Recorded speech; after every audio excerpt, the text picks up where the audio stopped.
Patologia della mammella nella storica sede del Buso Nera a Padova, radioterapia a Schiavonia, chirurgia oncologica specialistica a Castelfranco. È uno IOV a 3 sedi, quello disegnato dalle schede sanitarie regionali appena approvate, che definiscono la nuova struttura e una nuova dotazione di posti letto. In totale saranno 310, cui si aggiungono 12 posti di hospice, 6 a Padova, 6 a Castelfranco, con 27 strutture complesse.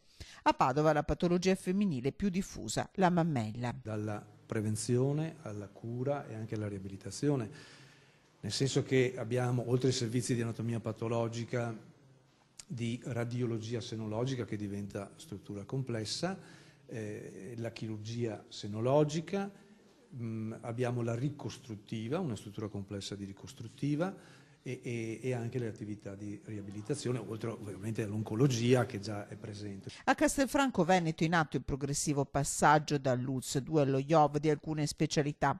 Qui sarà attivata l'area chirurgica specialistica dell'istituto. Ci sono 7 strutture complesse ultra specialistiche di chirurgia, questo è l'aspetto più significativo. Tutte queste attività andranno svolte con la consueta metodologia già in atto dei gruppi multidisciplinari interaziendali. La parola d'ordine è collaborazione di rete con aziende ospedaliere e ULSS per lo IOV, che risponde a direttive regionali e nazionali nella sua veste di hub e istituto di ricerca. Sono previsti 25 posti letto per pazienti da extraregione, quindi anche una capacità attrattiva che va oltre il Veneto.